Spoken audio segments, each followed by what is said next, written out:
Luke chapter 15. Now the tax collectors and sinners were all gathering around to hear Jesus. But the Pharisees and the teachers of the law muttered, "This man welcomes sinners and eats with them." Then Jesus told them this parable.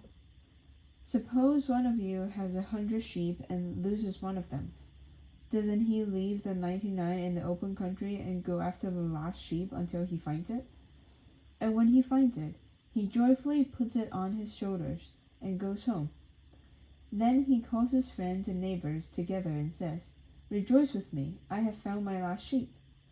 I tell you that in the same way there will be more rejoicing in heaven over one sinner who repents than over 99 righteous persons who do not need to repent. Or suppose a woman has 10 silver coins and loses one. Doesn't she light a lamp, sweep the house, and search carefully until she finds it? And when she finds it, she calls her friends and neighbors together and says, "Rejoice with me, I have found my lost coin." In the same way, I tell you, there is rejoicing in the presence of the angels of God over one sinner who repents. Jesus continued, There was a man who had 2 sons. The younger one said to his father, "Father, give me my share of the estate." So he divided his property between them. Not long after that, the younger son got together all he had, set off for a distant country, and there squandered his wealth in wild living.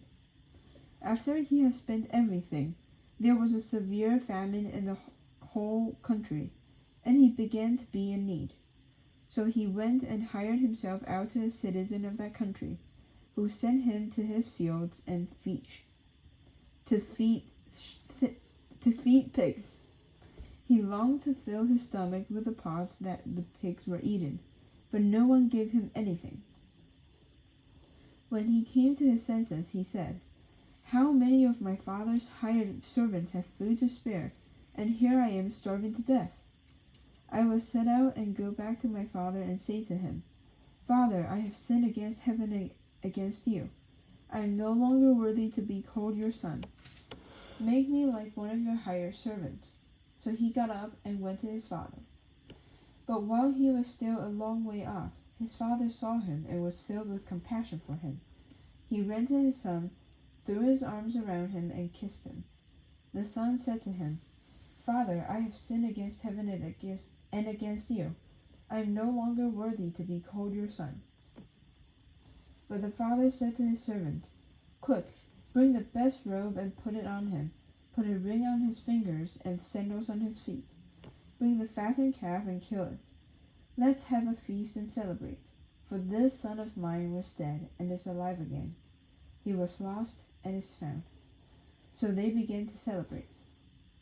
Meanwhile, the older son was in the field. When he came near the house, he heard music and dancing. So he called one of the servants and asked him what was going on. 'Your brother has come,' he replied, 'and your father has killed the fattened calf because he has him back safe and sound.'